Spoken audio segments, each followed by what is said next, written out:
everywhere but Facebook. Right? That's right. We're on this thing called YouTube. We're on this thing called Twitter.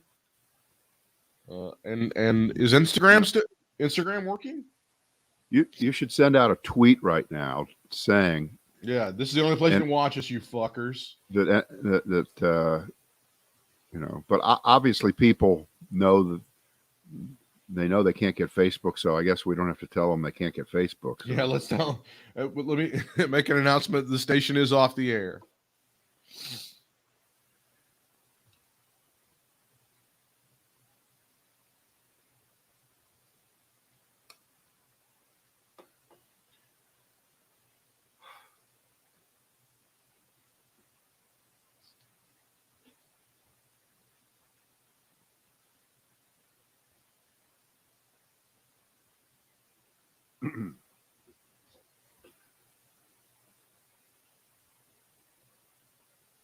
So I have my wireless headphone crisis solved.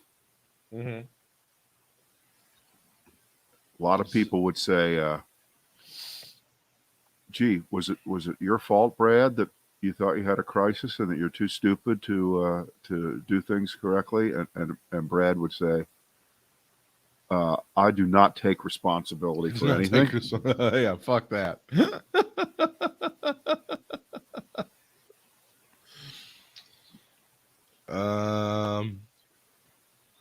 All right, I am ready when you are, sir.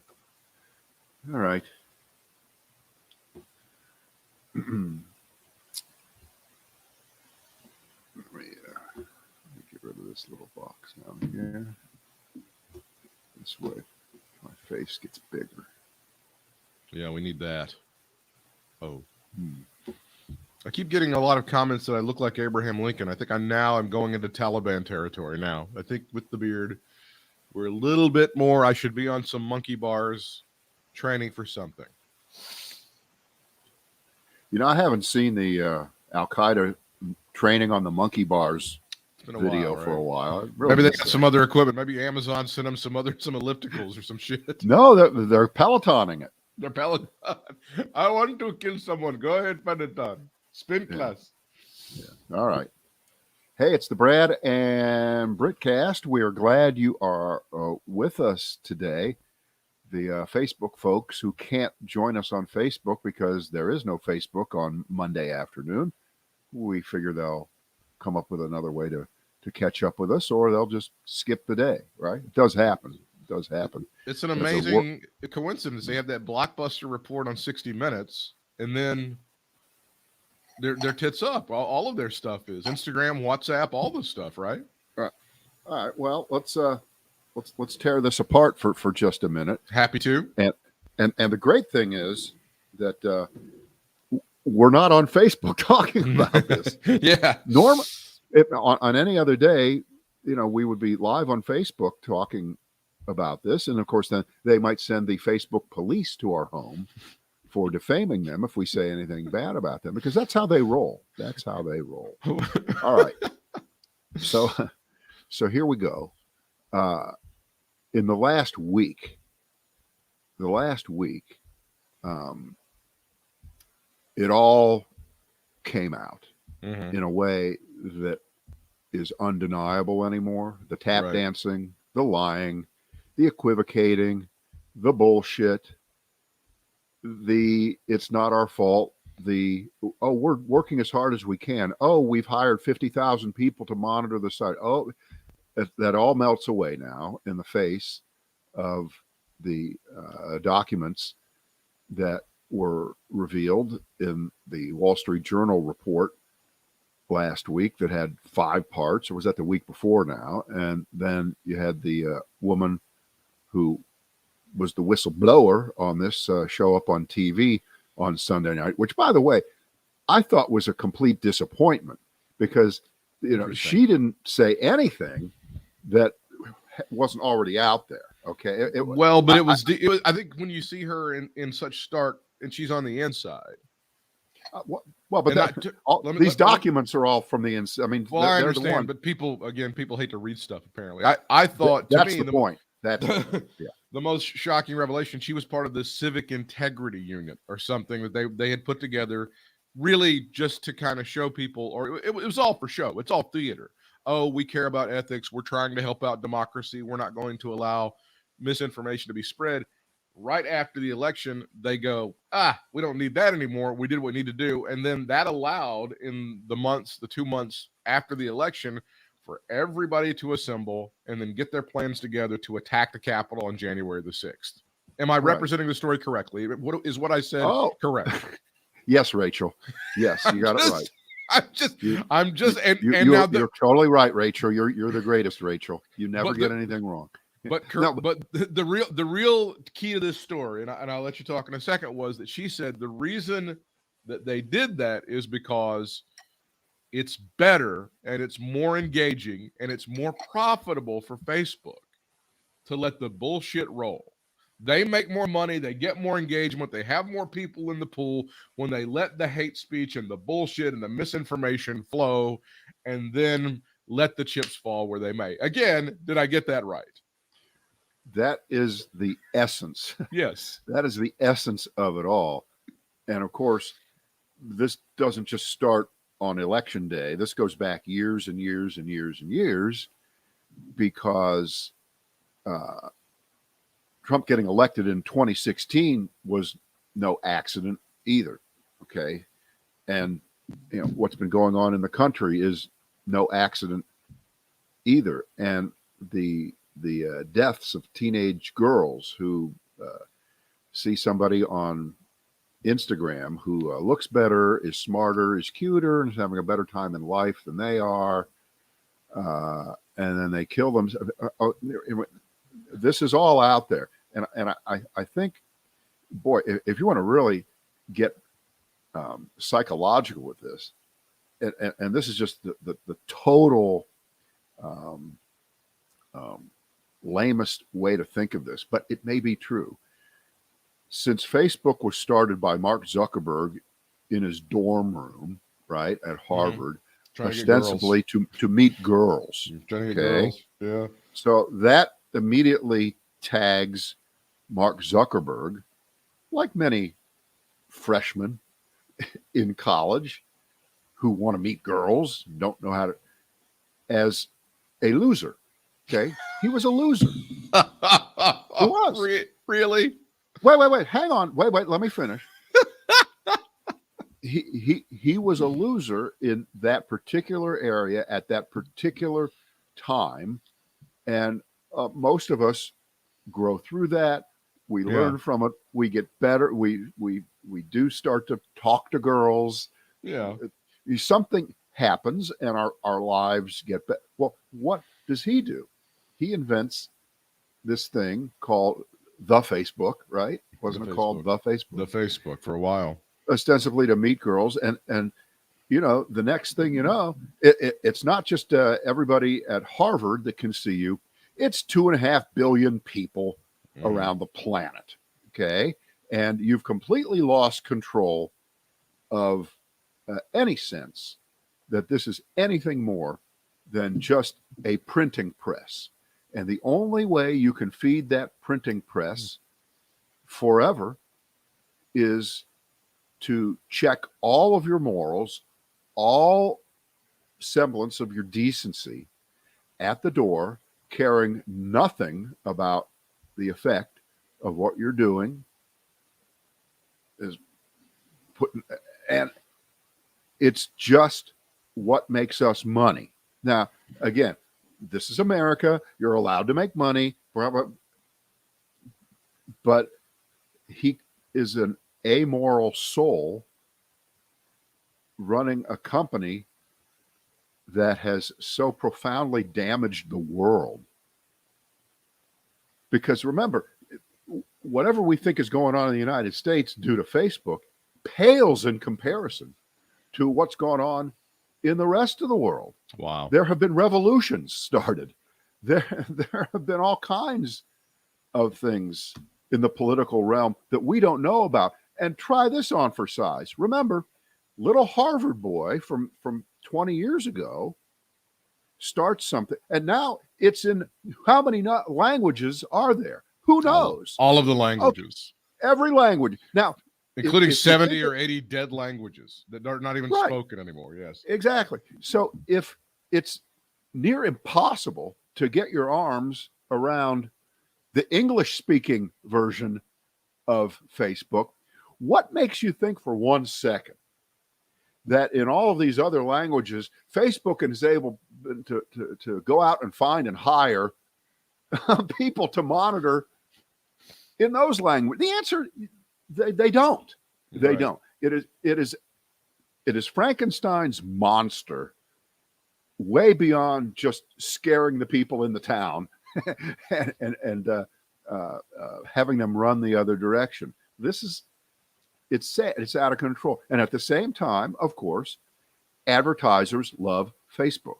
It reaches people, and they have used every sophisticated tool that you and I have no idea what those tools are to parse and cut and slice and dice people so that advertisers get the best bang for their buck. So that's why for the last, who knows, I'm going to go back, I don't know, 6, 7, 8, 10 years, every time something comes up bad about Facebook, there's about 3 days of bad news.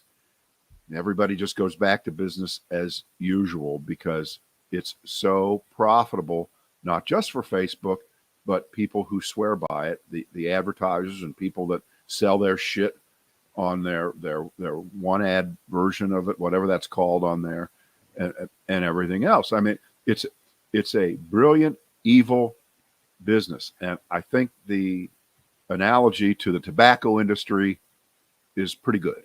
It's pretty good, except this is actually worse because, again, as bad as smoking is, it wasn't likely to cause revolutions, take down the world, and get someone like Donald Trump elected president. So, well, as we shit on Mr. Zuckerberg for trying to get girls, then I guess we're going to have to criticize everybody who ever picked up a guitar, formed a band, or even tried to be a disc jockey on the radio, because that was Britt, the main motivation for a lot of those people. But Britt, none of those activities contributed to the possible end of Rush Limbaugh. humanity. Have we met? I'm Rush Limbaugh. Have we met? Because he's dead now. But yes, a lot of the stuff that came out of his mouth over a massive career led to what happened on January the 6th as well. And I'm not saying it's as effective because Zuckerberg and Facebook it's a whole different category.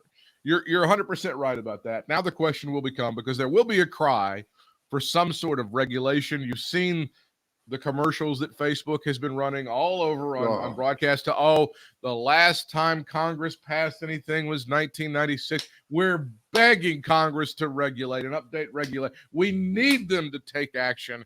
And, I don't even know, again, when you look at the body, particularly the United States Senate, where the median age is 69 or 70 of those people, they don't understand I don't understand what Facebook does.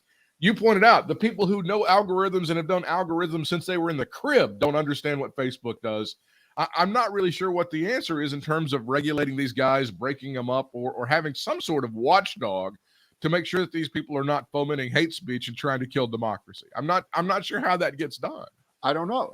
And of course, the first thought I have is, President Bartlett, shut it down.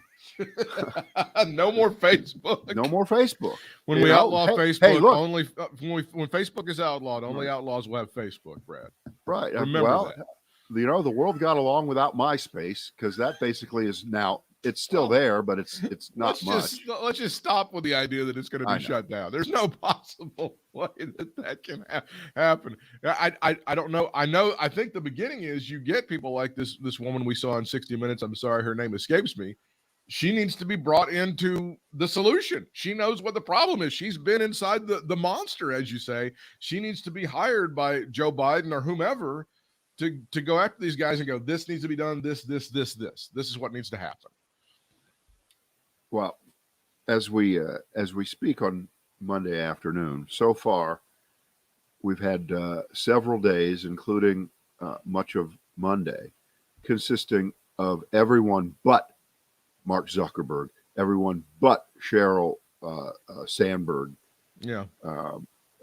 appearing to defend, mostly lamely, Facebook. And that tells you everything you need to know, because under normal circumstances, when it's a full crisis, you got to get out there and you got to be the man. I mean, Mark Zuckerberg is Facebook. There is no one else. Yeah. He is the absolute ironclad dictator of that company. And they set it up where he has a position that he cannot be removed from. He can't be fired. It's part of the problem. It can't be fired. I think you zeroed in on part of the problem. Right. He's untouchable. And, yeah. This is, I'm just glad our daughter does not work for Facebook. Okay. Well, yeah. and that brings me to today's wonderful idea, Brad and Britt's conspiracy theories that we don't think are true, but who knows? Facebook and Instagram, WhatsApp, they're all down on Monday. They all went out. I mean, they're just not there. Now, how could that happen coincidentally with what's going on in the news and what's happening to the company? Well, there's only two possibilities, right? One, it's a coincidence. It just happened. No. It could have been any Monday. No. It would just happen to be today. No. How about this? Forget Could these guys have been hacked and taken down from within? It's one thing to print up and steal all the documents, but it's another thing to be able to have the physical keys to knock the entire service on its ass. And I want you to just think for a second what Facebook might be from a technical standpoint, because we've worked at crappy little radio stations, and I never quite knew. I quite never knew what was going on to keep the radio station going out there. I always thought that. I still think it's a miracle I can talk and be on radios. Okay, so Facebook is 8 billion times more difficult than that.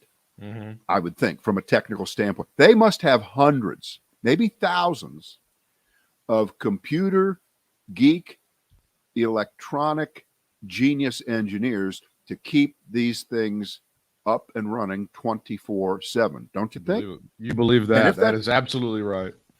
If that's true, then who do you trust? Like, who knows? Who knows which plug you can pull and the whole sucker? Who knows? Well, like, Facebook has the number of people that you wish were up having Texas Power up and running. I mean, they have that. They have probably a much greater army of human beings on call and on the job and being paid to keep their shit flowing than they do the power down in Texas. There's your buddy Jim Cramer. He says this time is different. Facebook may not be able to shake this one off. This is a big fucking huge mass problem. This is a big deal, and I don't know what's going to happen. I don't know, because it just can't be a pledge that we'll do better or we'll hot. You're laughing because that's what they've said, right? Of course, that's every time it's been like, oh God, and honestly, to an extent, I believe Jack Dorsey at Twitter when he says we're going to do better. And I think that they have made some huge improvements. I think Twitter, because they had a lot of huge issues too, including there was this one asshole that used to tweet all the time and they kicked him off the platform, Brad. I can't remember. His name escapes me.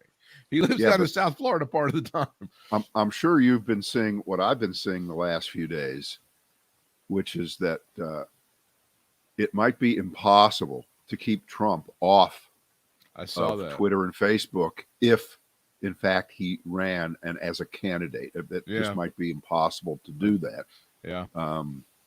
I hope that little nugget that you saw, I don't know if you did. I know I just saw it, where he's throwing out it might be my health. I might not be able to run because the doctor might say to me, and that would be, so he's setting the stage.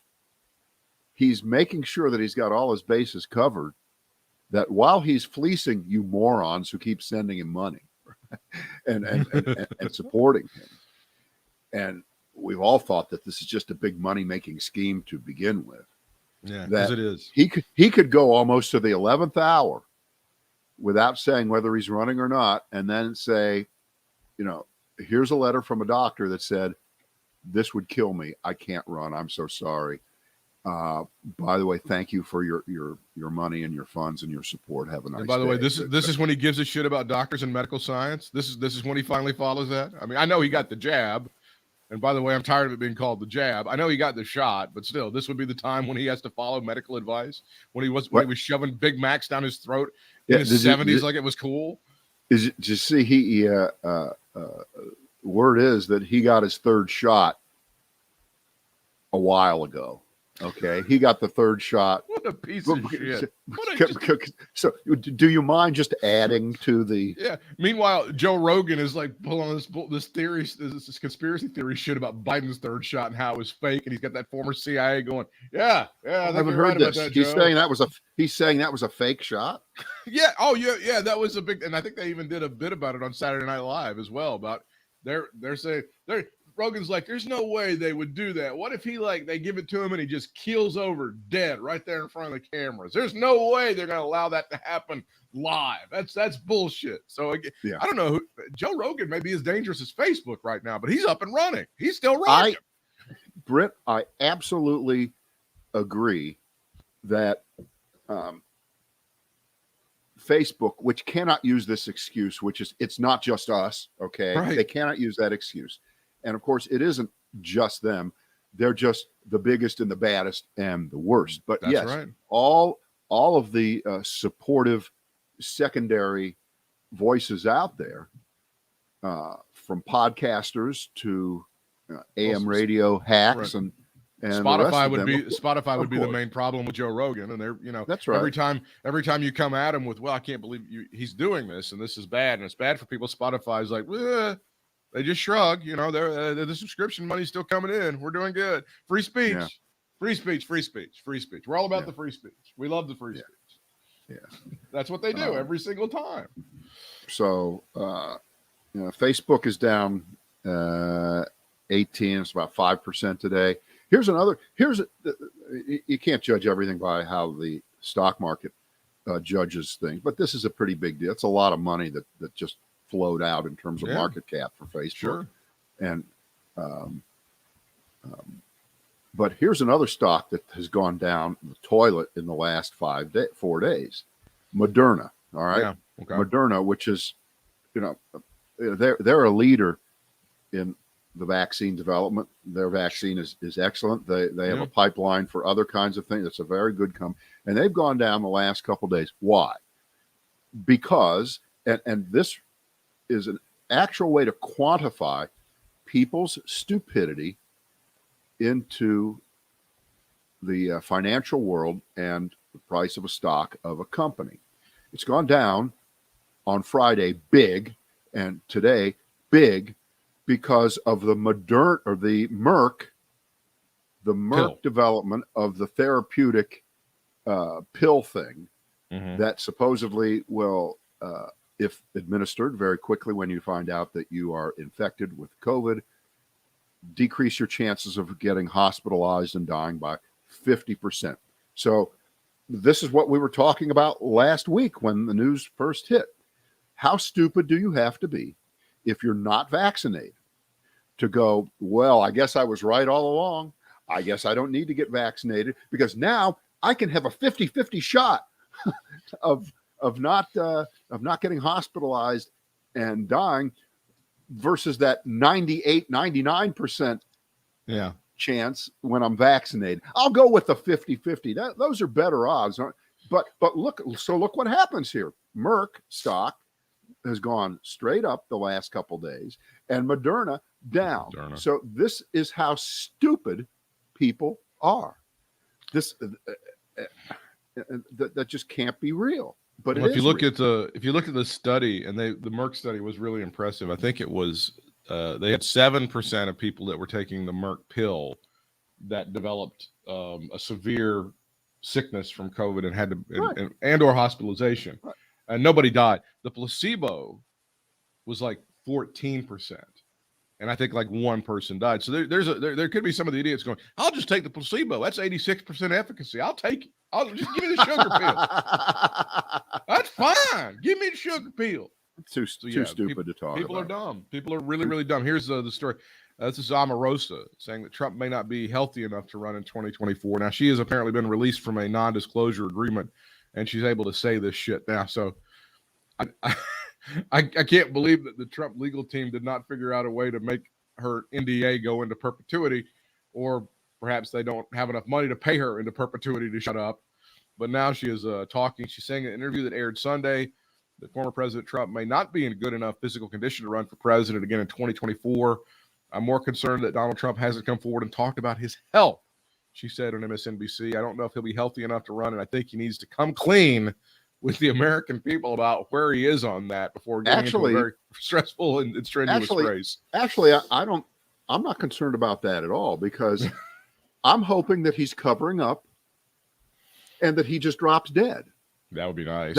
So why would you worry about the fact that he might not be as healthy as he lies about what you think he's supposed to be in terms of? No, we know he's an overweight guy who eats really, really badly. Terrible. Doesn't exercise. Right. And we don't know his numbers, and we don't know anything about it. And so if we were really lucky, there would be a remarkable moment here where he says, yes, I'm going to run. He would be lying about his health. He would go out of the stump and just die at one of his rallies. That'd be great. Just keel over. Keel over. You know, you've had some people in music who have died on stage, actors who have died on stage, but that wasn't because people hated them and they were wished ill. It just does happen. That'd be great. You want to do another round of I can't believe blank is dead and Donald Trump is alive? Norm Macdonald. Sure. I'll do Norm Macdonald. I can't believe Norm Macdonald is dead and Donald Trump is still alive. It's not right. Bastards. Yeah. No, I'm not. All right. Can we talk Mayberry here? Oh, this is a really good story. I really enjoy this a lot. And by the way, my letter to the News and Record will be published. I don't know if it's going to be tomorrow or not. Yeah. But I've gone back and forth a couple of times with Alan Johnson, who's the editorial page editor. I sent a letter. I'll tell you this. I'm sure he won't mind me saying what happened here. There was a piece that John Hood of the John Locke Foundation wrote, and it came out about a week ago. It was first published in Carolina Journal, and then some of the local papers around the state pick him up really fast because he's probably, I don't know, maybe the most widely circulated columnist who writes in North Carolina that gets any traction, not just here, but beyond the borders of North Carolina, because he's a good writer. He's a good writer, nice guy. This column that he wrote was all about the fact, and I said this in my letter to the editor, which I can read to you, that he played I'm taking it personally that anyone would dare say anything about the whole Mayberry, Andy Griffith show, perfect world, people were nice to each other, la, la, la. Everything was great back then. And let's go up to Mount Airy and spend a day. Let me eat at the snappy lunch and blah, blah, blah, blah. Let me read a little bit of John Hood's actual piece, because this is he's riffing off of something that happened on CBS this morning. They did a piece, and this is what John Hood wrote. It was, alas, largely a hit piece, looking more discombobulated than discerning. This is Ted Koppel, sought to depict Andy Griffith fans as bigoted fools, Brad, wallowing in nostalgia about a racially segregated past. There was a lengthy interview with some tourists who believe the election was stolen from Donald Trump, and they think January 6th was stolen by Antifa. This is what John Hood is riffing off. Well, just so you know, Ted Koppel, who works for CBS now on their Sunday morning show, this was a piece that ran 2 weeks ago. And it's easily accessible. You just Google Ted Koppel, Mayberry, and you'll see the piece come up. It's about 10 or 12 minutes long. It's well done. It's standard Ted Koppel. Okay. And yes, you ready? Sit down. Ted Koppel's a liberal. There you go. Okay. Right. That's another one that Right. was funny because, like Rush Limbaugh claimed that he wasn't and that he was buds with him and that Ted Koppel listened to the show. I remember Well, hearing that several times.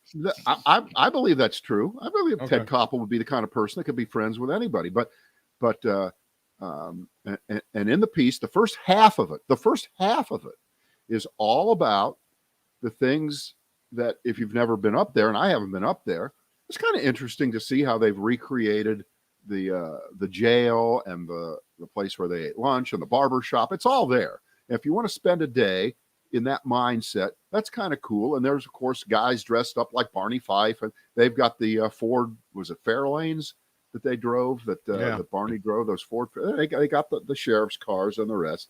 And so my point will be here when we get to the response to John Hood's column, who's just outraged that Ted Koppel would use that moment to then rope in a bunch of basically yahoos who, as you know, the liberal media just looks for people with Southern accents who are white, who sound stupid and love Trump, because that's all they do. Anyway, so he speaks to let me read this one little bit. The folks I talked to in Mount Airy, Hood Rise, were enraged by this hit piece. Few television shows on the air half a century ago were racially integrated. Why did CBS choose this much beloved program and the proud community that celebrates it as battlefields in someone else's culture war? If you think the Andy Griffith Show continues to brighten the days of its many fans because of some misbegotten yearning for white supremacy, you are deeply confused and entirely untrustworthy as an observer of the human condition. That is from the John Hood piece that you were talking about. Right.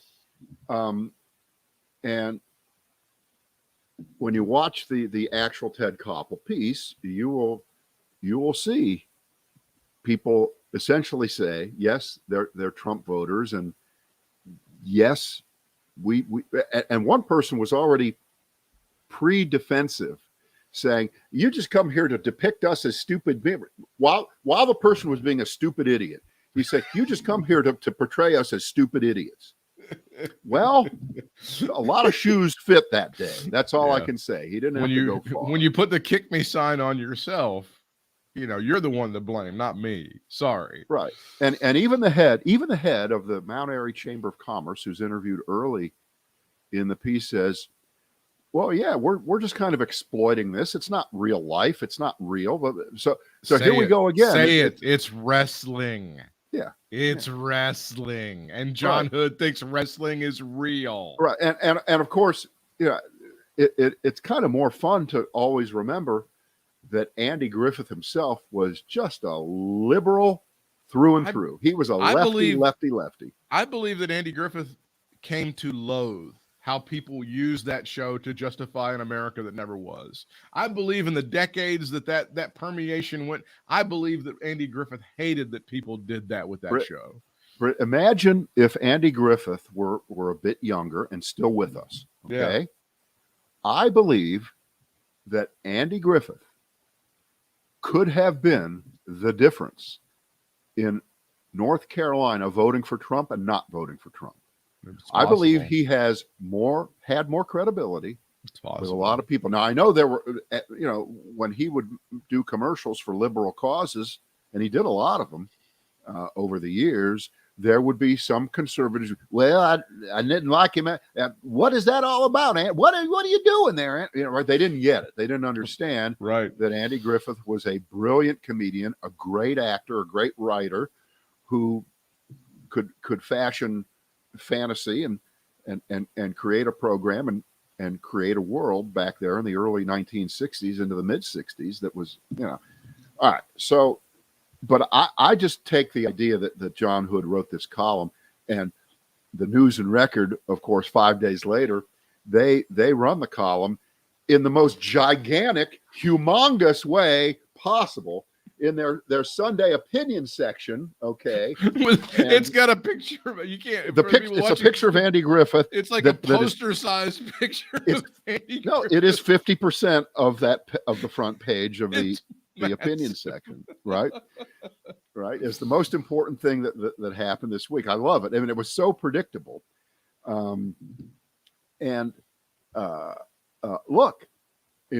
I'm certainly able to divorce myself and walk and chew gum here at the same time and tell you that is one of the 10 or 15 greatest sitcoms ever. It was just brilliantly written, and Don Knotts is there's a reason he's a Hall of Fame. That's the greatest. Two of them are one of the great comic duos in the history of any medium. Come on, those guys are amazing together. But at the same time, they probably weren't sitting there thinking, well, you know what, 50, 60 years from now, what we're doing will be used as a nostalgia piece by people who think America was a great country when just about everybody was white and everything was white people, and we didn't have to worry about them Negroes. Okay? Didn't have to, they weren't thinking that. No, they weren't. And I think they would have been appalled that people felt that was some. But again, that gets back to the idea that conservatives worship this America that never was. I mean, that's part of their centerpiece. And I think, again, Andy Griffith, I think he came to be really disgusted by that idea that people would somehow hold that up as an example of what we should be. Forget it. Yeah. It's not a thing. Yep. All right. Here's my letter. Let's hear what your response is to John Hood taking things way too seriously. This will run probably in the News and Record tomorrow or Wednesday, I guess. Mm-hmm. And after I read the letter, I'm going to tell you how it ends up as it is, because it says John Hood took Ted Koppel's CBS piece personally, didn't he? The Sunday morning Mayberry segment is no hit piece. It's well done, analytical TV by one of the best ever, Ted Koppel. You can easily find it by Googling Ted Koppel Mayberry.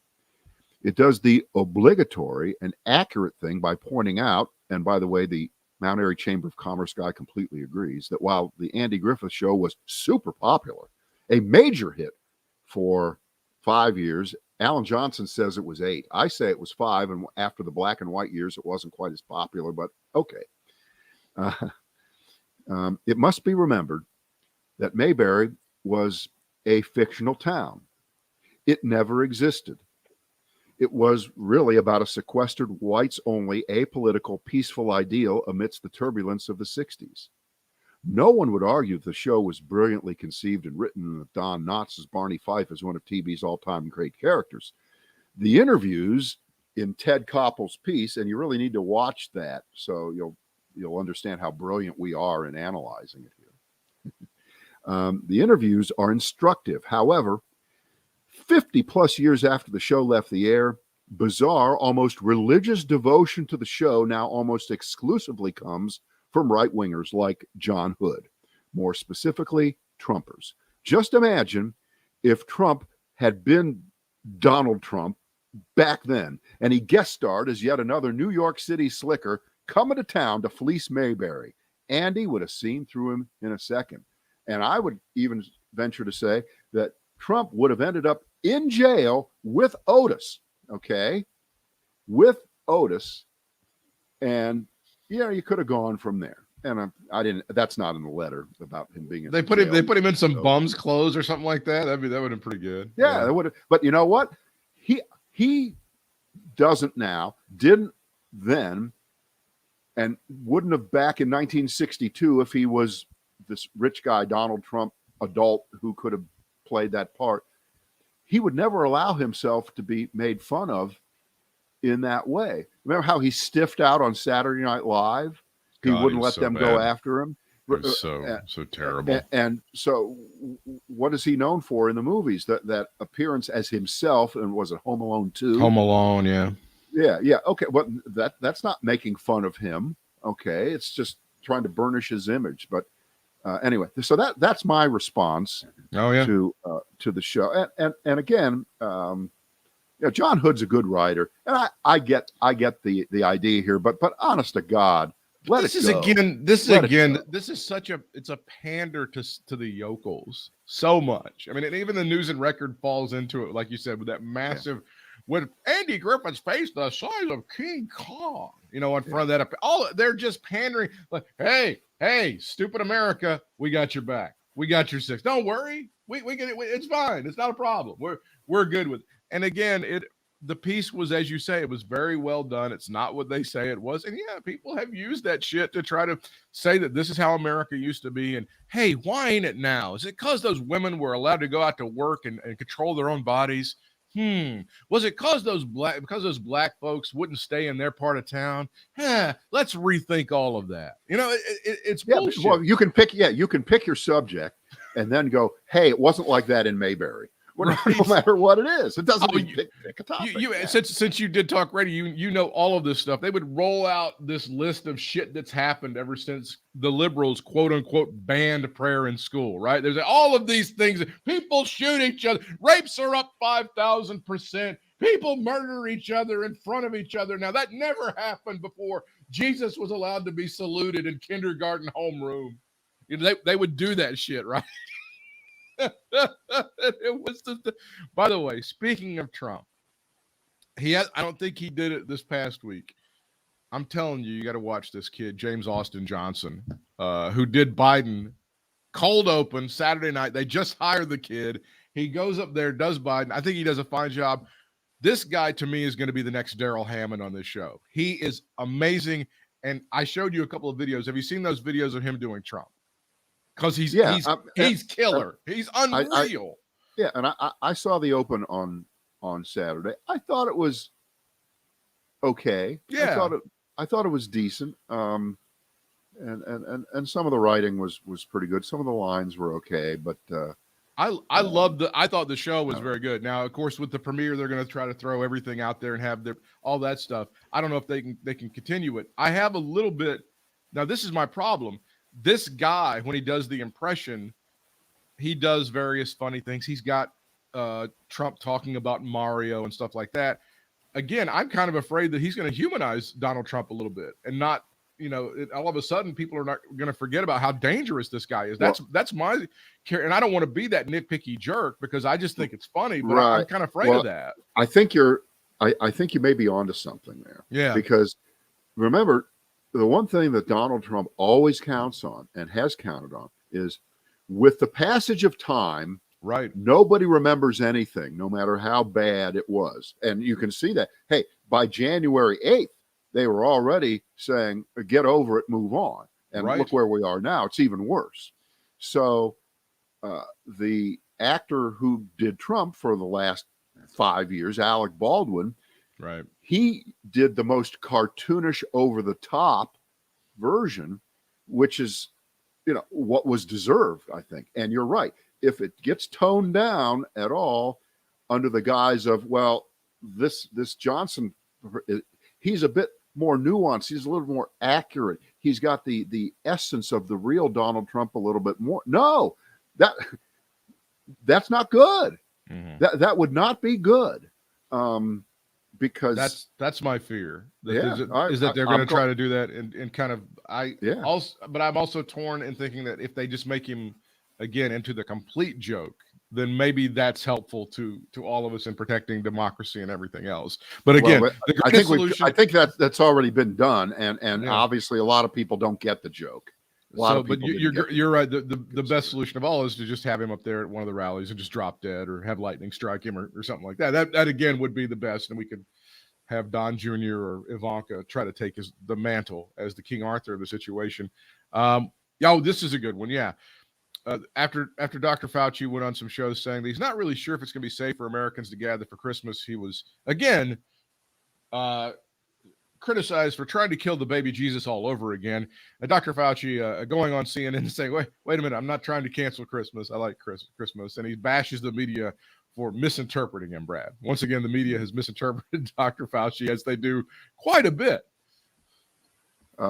Britt, I just got a text from my brother in Southern California. He lives in Orange County. Yes, sir. Orange County, where you may have seen in the last day or so, they have a gigantic oil spill off the coast of California now. Yeah. And his message to me is, I'm thinking that maybe the oil spill is some kind of message from God to the crazies around here to knock it off. I'll ask my pal Rick Warren at Saddleback Church down the road. Oh boy, that's funny. So to update the NBA story, Andrew Wiggins got his shot, according to Steve Kerr, the coach of the Golden State Warriors. So the one holdout, the one crazoid of the 95+% of NBA players who have been vaccinated is whom? Who is the one holdout? Who's the poster boy? It's still Kyrie Irving. Kyrie Irving. It's Kyrie Irving. Fucking Irving is still out there being the huge dick. And again, you're going to lose $300,000 if you per play. And if you're playing in California, or you're playing in New York, and maybe some other states are going to pass this shit. Kyrie Irving's still the lone holdout, Brad, as we continue forward here with the NBA pretty much doing the right thing. Now, the players took a little bit of time to get on board, but they're rocking and rolling. They're doing what they need to do. Yeah, but I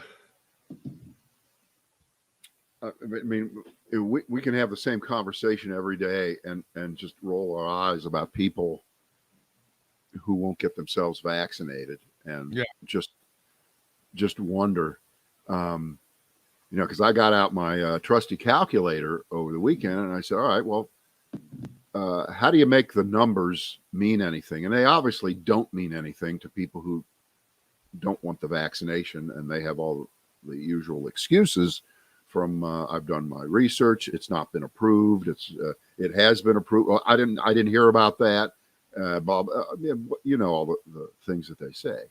And since we crossed that terrible 700,000 mark, I thought, well, how does that translate? And I go, all right, so did the calculation, and I said 19 months, 30 days per month, 24 hours a day, and it works out almost perfectly to 51 people per hour, every hour for the last 19 months have died from COVID, and that gets you right to 700,000. Okay, 51 people. Fathom that. It's hard to fathom. Every hour, it never stops. Now, what about Chicago? What about Southside Chicago? Yeah, what about them?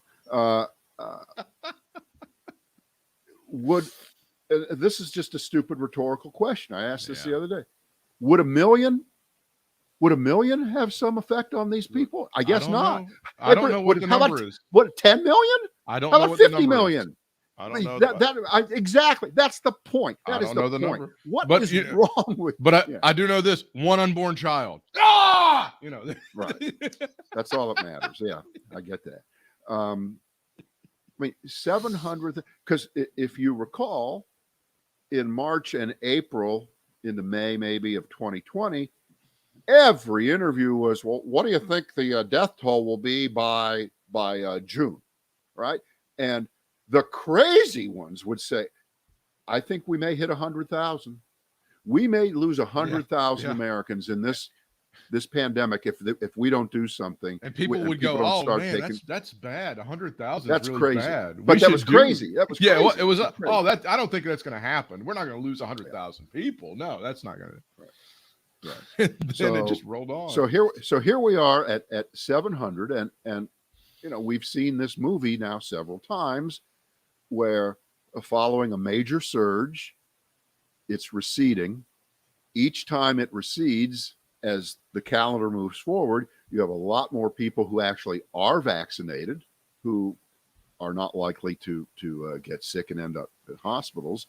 But that smaller pool of people, which is still considerable, it's still many, many tens of millions, are still extremely vulnerable, and they're mostly the ones clogging up the emergency rooms and people where the surge moves to.